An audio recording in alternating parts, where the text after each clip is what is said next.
அனைவருக்கும் வணக்கம். இன்னைக்கு நம்ம பார்க்க போறது மாசி மகத்தை பத்தி தான் இந்த வீடியோ பதிவுல சொல்ல போறேன். யாரை வழிபாடு செய்யணும், எப்படி வழிபாடு செய்யணும் அப்படிங்கிறத நான் எளிமையான முறையில சொல்ல போறேன். அதோட மட்டும் இல்லாம இன்னைக்கு ஞாயிற்றுக்கிழமை மார்ச் மாதம் 1ஆம் தேதி பிரதோஷம் வருது. நமக்கு சிவபெருமானுடைய ஆசீர்வாதத்தோட இந்த நல்ல நாள் தொடங்குது. இன்னைக்கு ராகு கால நேரத்துல வரக்கூடிய இந்த பிரதோஷ நேரத்துல நீங்க சிவபெருமான வழிபாடு செய்யும் பொழுது நவ கிரகங்களால ஏற்படக்கூடிய குறிப்பா ராகு கேது தோஷம் உள்ளவங்க சிவபெருமான போய் நல்லபடியா நந்தியின் காதுகளுக்கு இடையில நீங்க அந்த சிவ தரிசனம் பண்ணுங்க. எல்லாமே நல்லபடியா நடக்கும். அதே மாதிரி வில்வம் கிடைச்சா வில்வம் வாங்கிட்டு போய் கொடுங்க. அபிஷேக பொருட்கள் உங்களால என்ன வாங்கி தர முடியுமோ அதை நீங்க வாங்கி கொடுங்க. எல்லாமே நல்லபடியா நடக்கும். சோர்வடையாதீங்க. நம்பிக்கை, பொறுமை, உண்மையான பக்தி இருக்கும்போது நமக்கு சோதனைகள் வரதான் செய்யும். அதை சாதனையா மாத்தக்கூடியது எம்பெருமானுடைய வேலை. அதை அவர் பார்த்துக்குவாரு. நம்ம உண்மையா பக்தி செய்யற வேலையை மட்டும் பார்க்கலாம். இன்னைக்கு மாசி மகத்தை பத்தி நான் ஒரு சின்ன ஒரு இன்ஃபர்மேஷன் உங்களுக்கு சொல்ல போறேன். அது கூடவே பாத்தீங்கன்னா ஒரு சிறப்பான ஒரு கதையும் இருக்கு. ஸோ வீடியோவை ஸ்கிப் பண்ணாம பாருங்க. இப்ப நம்ம வீடியோக்குள்ள போயிடலாம். பிற தலங்கள்ல செஞ்ச பாவம் காசியில நீங்கும், காசியில செய்த பாவம் கும்பகோணத்தில் நீங்கும் அப்படின்னு ஒரு பழமொழி இருக்கு. இது எதுக்காக சொல்லப்படுது அப்படின்னா, மாசி மகம் அப்படின்னு சொல்லக்கூடிய 12 ஆண்டுகளுக்கு வரக்கூடிய ஒரு முறை வரக்கூடிய இந்த மாசி மக திருவிழா கும்பகோணத்துல மாசி மக குளத்துல நிறைய ஒரு பெரிய பாத்தீங்கன்னா ஒரு பிரம்மோற்சவமா நடக்கும். இந்த ஒரு அற்புதமான காலகட்டம் 12 ஆண்டுகளுக்கு ஒரு முறை வரக்கூடியது சிறப்பு. அதே மாதிரி வருஷத்துக்கு ஒரு முறை மாசி மக குளத்துல போய் நம்ம அந்த தீர்த்தவாரில கலந்துக்கிறது, தெப்ப உற்சவத்துல கலந்துக்கிறதுங்கிறது ரொம்ப ரொம்ப சிறப்பு வாய்ந்த ஒரு விஷயமா கருதப்படுது. அதாவது நதிகளான நவநதிகளான கங்கை, யமுனா, சரஸ்வதி, பிரம்மபுத்திரா இந்த மாதிரி 9 நதிகள் இருக்கு இல்லையா? அந்த நதிகள் எல்லாமே பாத்தீங்கன்னா அவங்க கிட்ட நம்மளுடைய பாவத்தை போக்குறதுக்கு நம்ம மக்களாகிய நம்ம அதுல நீராடுறோம். ஆனா மக்களுடைய பாவங்கள் எல்லாம் வாங்கி வாங்கி அந்த நதிகள் பாத்தீங்கன்னா அழுக்கடையுது. அப்ப அதுக்கான வழிமுறைகள் என்ன, எங்களுடைய பாவத்தை நாங்க எங்க போய் கழிக்கிறது அப்படின்னு சொல்லி சிவபெருமான்கிட்ட போய் அந்த நவ நதிகளும் கேட்கும் போது சிவபெருமான் சொன்னது என்னன்னா, கும்பகோணத்துல 12 ஆண்டுகளுக்கு ஒரு முறை வரக்கூடிய மகா மாசி அந்த தெப்ப உற்சவத்துல அந்த தெப்ப குளத்துல நீங்க போய் நீராடும் பொழுது உங்களுடைய பாவங்கள் எல்லாமே நீங்கும். நம்ம சொல்றோம் இல்லையா, கங்கைக்கு போனா பாவம் நீங்கும், காசிக்கு போனா கருமம் தொலையும்னு. அதை விட பாத்தீங்கன்னா அங்க செஞ்ச பாவமே பாத்தீங்கன்னா இந்த கும்பகோணத்துல இருக்கிற மாசி மகா குளத்துல நம்ம குளிக்கும் போதும் நம்ம அதுல நீராடும் பொழுதும் நம்மளுடைய பாவங்கள் நீங்கும். இதுல ஒரு விஷயம் மட்டும் நான் சொல்லிக்கிறேன். தெரியாமல் செஞ்ச பாவங்களுக்கு தான் பரிகாரம், தெரிந்தே செஞ்ச பாவங்களுக்கு தண்டனை நிச்சயம் உண்டு. ஒருத்தங்க நம்ம வேணும்னே ஒருத்தங்களை நம்ம ஏதோ ஒரு தவறு அவங்களுக்கு ஒரு துரோகம் பண்றோம், ஒரு கஷ்டத்தை கொடுக்குறோம், அவங்க கண்ணீருக்கு நம்ம காரணமா இருக்கோம் அப்படின்னா தெரிஞ்சே செஞ்ச பாவங்களுக்கு எந்த கடவுள்கிட்டையும் பாவ மன்னிப்பு கிடையாது. இதை நான் சொல்லிக்கிறேன். ஏன்னா சில பேர் கேட்கலாம், அப்ப நம்ம என்ன தப்பு வேணா பண்ணிட்டு போய் தண்ணியில குதிச்சா நமக்கு பாவம் நீங்கிருமா அப்படின்னு கேட்டா அது கண்டிப்பா நடக்காது.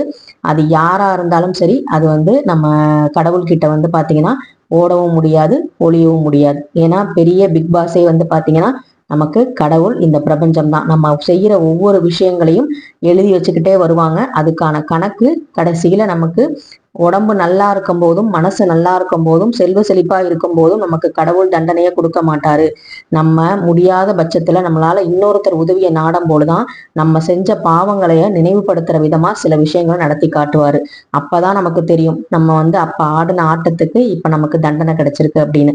அதனாலதான் நம்ம இளமையா இருக்கும் பொழுதே நல்லபடியா இருக்கும் போதே இறைநாமத்தை சொல்லி நிறைய நல்ல விஷயங்கள் செய்யும் பொழுது நமக்கு பாவ கணக்கு குறையறதுக்கான வாய்ப்பு இருக்கு. அதுக்காக தான் நம்ம இவ்வளவு பூஜைகள் எல்லாம் பண்றோம். இப்ப மாசி மகம் அப்படிங்கிறது என்ன அப்படின்னு பார்த்தரலாம். இப்ப தைப்பூசம் அப்படின்னா பூச நட்சத்திரமும் பௌர்ணமி திதியும் சேர்ந்து வரக்கூடியது இல்லையா? அதே மாதிரி மகம் நட்சத்திரமும் இந்த பௌர்ணமி திதியும் சேர்ந்து வரக்கூடிய ஒரு நல்ல நாள் தான் பாத்தீங்கன்னா இந்த மாசி மகம். சோ இந்த அற்புதமான நாள்ல நம்ம இறைவனை சிவபெருமானையும் முருகப்பெருமானையும் விஷ்ணு பகவானையும் வழிபாடு செய்வது ரொம்ப ரொம்ப ரொம்ப சக்தி வாய்ந்த நமக்கு ஒரு நல்ல காலம் பிறக்கக்கூடிய ஒரு அற்புதமான நாளாக அமையும். இந்த நாள்ல சிவபெருமான் மட்டும் இல்ல, பார்வதி தேவியாரையும் வணங்கக்கூடிய ஒரு அற்புதமான நாள். ஏன் அப்படின்னா பார்வதி அன்னை வந்து பாத்தீங்கன்னா தாட்சாயணியாக, தட்சனின் மகன் தாட்சாயணியாக அவதரித்த நல்ல நாளும் இந்த நல்ல மாசி மகத்துலதான். இந்த நல்ல நாள்ல வேற என்ன வழிபாடுகள் செய்யலாம் அப்படின்னு ஃபர்ஸ்ட் நான் சொல்லிடுறேன். முக்கியமா வந்து பாத்தீங்கன்னா நம்ம வீடியோல நான் எப்பவுமே வந்து ஆன்மீக பதிவு அப்படின்னாலே அதுல குலதெய்வ வழிபாடுங்கிறது சொல்லுவேன். முன்னோர்கள் வழிபாடு ரொம்ப ரொம்ப முக்கியம் அப்படின்னு நம்ம சொல்லுவோம். எப்பவுமே அமாவாசையில திதி கொடுப்போம். அதே மாதிரி வந்து பாத்தீங்கன்னா பெரிய அமாவாசை, ஆடி, புரட்டாசி, மகாலய அமாவாசைன்னு சொல்லக்கூடிய தை, இந்த மாதிரி 3 அமாவாசைகளை நம்ம தவற விட்டா கூட இந்த 3 அமாவாசைகள் நம்ம வந்து தர்ப்பணம் கொடுத்து நம்ம பாவங்களை போப்போம். அதே மாதிரி அதுல கூட வந்து நம்மளால செய்ய முடியல சரியா அப்படின்னா இந்த மாசி மகத்தன்னைக்கு நம்ம முன்னோர்களுக்கு நினைச்சு தர்ப்பணம் கொடுக்கும் போது அந்த நீர்நிலைகள்ல நம்ம போய் கொடுக்கும் பொழுது, ஏன்னா நீர்நிலைகள்ல அப்ப வந்து 30 முக்கோடி தேவர்களும் வருவாங்க. அது மட்டும் இல்லாம நவ நதிகளும் வந்து பாத்தீங்கன்னா அந்த நீர்ல சங்கமிப்பாங்க. இந்த அற்புதமான நாள்ல நம்ம முன்னோர்களும் அங்க வருவாங்க. அப்படி அவங்க வரும்பொழுது அவங்களுக்கு நம்ம தர்ப்பணம் செய்யும் பொழுது நமக்கு குலதெய்வத்தோட ஆசையும் முன்னோர்களுடைய ஆசையும் பரிபூர்ணமா கிடைக்கும். இவங்களுடைய ஆசை இருந்தாலே மற்ற கடவுள்களுடைய ஆசை நமக்கு பரிபூர்ணமா கிடைக்கும். அதனால நீங்க வந்து மாசி மகம் நாளைக்கு வந்து வருது 2ஆம் தேதி. அதுக்கான டைமிங் வந்து நான் சைட்லையும் கொடுக்குறேன், நீங்க பாருங்க எப்பன்னு நான் சொல்றேன். அந்த மாசி மகத்தன்னைக்கு நீங்க நீர்நிலைகளுக்கு போக முடிஞ்சா நீர்நிலைகளுக்கு போய் உங்களுக்கு தர்ப்பணம் கொடுக்க முடிஞ்சா நீங்க தர்ப்பணம் வந்து கொடுக்கலாம்.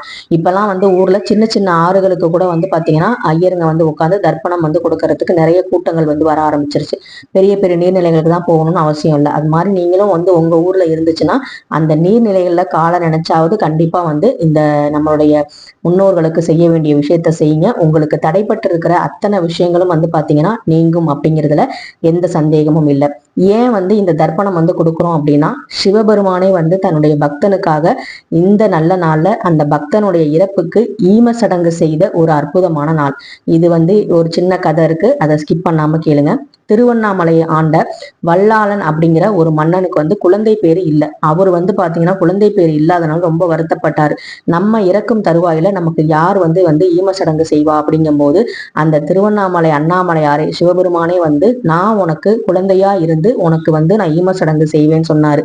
அந்த மன்னன் வந்து இறந்த நாள் வந்து பாத்தீங்கன்னா மாசி மகம். அன்னைக்குதான் வந்து பாத்தீங்கன்னா சிவபெருமான் தன்னுடைய பக்தனுக்காக குழந்தையா மாறி தன்னுடைய பக்தனுக்கு தாய் தந்தைக்கு எப்படி வந்து ஒரு குழந்தை வந்து ஈம சடங்கு செய்யுமோ அந்த விஷயங்களை எல்லாமே செஞ்ச ஒரு நல்ல நாள் தான் இந்த ஒரு மாசி மகம். அதனாலதான் வந்து பாத்தீங்கன்னா இந்த முன்னோர்களுக்கு நம்ம வந்து தர்ப்பணம் கொடுக்கணும் அப்படின்னு சொல்லப்படுது. இப்ப நம்ம மாசி மகம் எந்த நேரத்துல வருது, எந்த கிழமையில வருதுன்னு பார்க்கலாம்.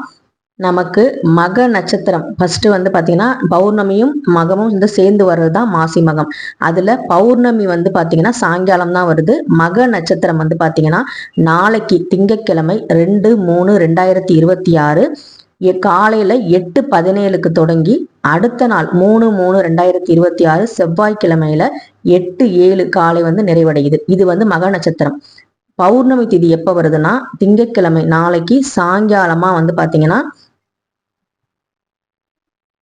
மாலை 6:29 தொடங்கி அடுத்த நாள் மாலை செவ்வாய்க்கிழமை 3/3/2026 5:52 மாலை வந்து நிறைவடையுது.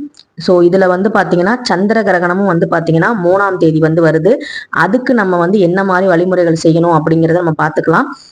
அதனால வந்து திருக்கோஷ்டியூர் போறவங்க இந்த கிரகணம் வந்து முடிஞ்சதுக்கு அப்புறம் தான் நமக்கு வந்து தீர்த்தவாரி நடக்க போகுதுன்னு சொல்லியிருக்காங்க. 10 மணிக்கு தான் நடக்கும் அப்படின்னு சொல்லியிருக்காங்க. 3/3/2026 செவ்வாய்க்கிழமை 10 மணிக்கு தான் வந்து திருக்கோஷ்டியூர் போறவங்க நல்லபடியா விசாரிச்சுட்டு போங்க. ஏன்னா கிரகணம்னால நமக்கு வந்து கோவில் வந்து நடை சாத்தப்பட்டிருக்கும். கிரகண காலம் முடிஞ்சதுக்கு அப்புறம் தான் நமக்கு வந்து நடை வந்து திறப்பாங்க. இதுல சந்திர கிரகணம் வந்து எப்படி வந்து நமக்கு வருது, எந்த நேரத்துல வருது, அதுக்கு நம்ம என்ன செய்யணும் செய்யக்கூடாதுங்கிறத நாளைக்கு நான் ஒரு லாங் வீடியோல கொடுக்குறேன். ஸோ இன்னைக்கு நம்ம மாசி மகத்தன்னைக்கு நம்ம முன்னோர்கள் வழிபாடு புனித நீராடுதல், நம்மளுடைய பாவங்களை நம்மளுடைய தோஷங்களை எல்லாம் நீக்கக்கூடிய ஒரு நதிகளை வந்து வணங்கக்கூடிய தண்ணீரை வந்து வணங்கக்கூடிய ஒரு அற்புதமான நல்ல நாள் தான் இந்த மாசி மகம். ஸோ இந்த மாசி மகத்துல நம்ம வந்து பித்ருக்களுக்கு வந்து நம்ம வந்து தர்ப்பணம் கொடுக்கறது, முன்னோர்கள் வழிபாடு செய்வது, குலதெய்வ வழிபாடு செய்வது, நீர்நிலைகளை வணங்குவது நம்மளுடைய பாவங்களை மட்டும் இல்லை நமக்கு ஒரு மன அமைதியையும் கொடுக்கும்.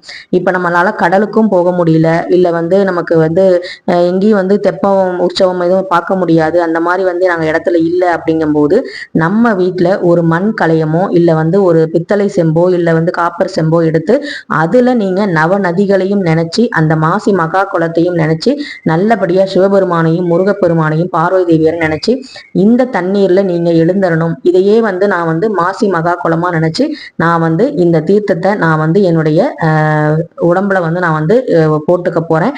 இதை வந்து நான் வந்து என்னுடைய உடம்புல வந்து நான் எடுத்துக்க போறேன். நீங்க தான் வந்து என்ன ஆசீர்வாதம் பண்ணணும்னு சொல்லிட்டு நல்லபடியா வந்து பூஜை ரூம்ல வச்சு வேண்டிட்டு, குளிக்காம எப்படி பூஜை ரூமுக்குள்ள போறது அப்படின்னு யோசிக்கிறவங்க பூஜை ரூமுக்கு முன்னாடி நின்று அந்த தண்ணியை வந்து வச்சு நல்லபடியா வணங்கிட்டு, அதுக்கப்புறம் நீங்க குளிக்கிற தண்ணியில அந்த தண்ணீரை கலந்து அதுல மஞ்சத்தூள் போட்டுக்கலாம், உப்பு போட்டுக்கலாம். ஏன்னா கடல் நீர் அப்படிங்கும் போது அதுல உப்பு இருக்கும்.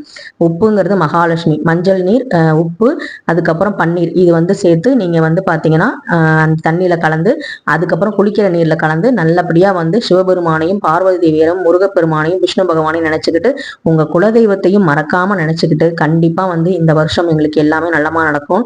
நான் ஏதாவது தெரியாம செஞ்சிருந்த பாவங்கள் இருந்தா அதை வந்து மன்னிச்சு நல்லபடியா எங்களுக்கு நல்ல வாழ்க்கையை வந்து கொடுக்கணும் அப்படின்னு சொல்லி வேண்டிக்கிட்டு இந்த மாசி மகத்தன்னைக்கு நீங்க வழிபாடு செய்யுங்க. எல்லாமே நல்லதா நடக்கும். எந்த ஒரு வழிபாடு செஞ்சாலும் அதுல முக்கியமா அந்த தானங்கள் வந்து கொடுப்பது சிறப்பு. அதனால உங்களால யாருக்காவது உணவு கொடுக்க முடியும் இல்ல வந்து உடை கொடுக்க முடியும் அப்படின்னா நீங்க கண்டிப்பா அந்த தானங்களையும் வந்து பண்ணுவது ரொம்ப ரொம்ப சிறப்பு வாய்ந்தது. ஏன்னா முன்னோர்களுக்கு நம்ம செய்யும் போது அவங்க நினைச்சு யாருக்காவது சாப்பாடு வாங்கி கொடுக்கறதும் ரொம்ப ரொம்ப சிறப்பு வாய்ந்தது. ஸோ நல்லபடியா வந்து இந்த மாசி மகத்தன்னைக்கு நல்லபடியான வழிபாடுகளை செய்யுங்க. சந்திர கிரகணம் பத்தி நான் நாளைக்கு வீடியோல கொடுக்குறேன். இந்த வீடியோ பிடிச்சிருந்தா லைக் பண்ணுங்க, ஷேர் பண்ணுங்க, மறக்காம சப்ஸ்கிரைப் பண்ணுங்க. நன்றி, வணக்கம்.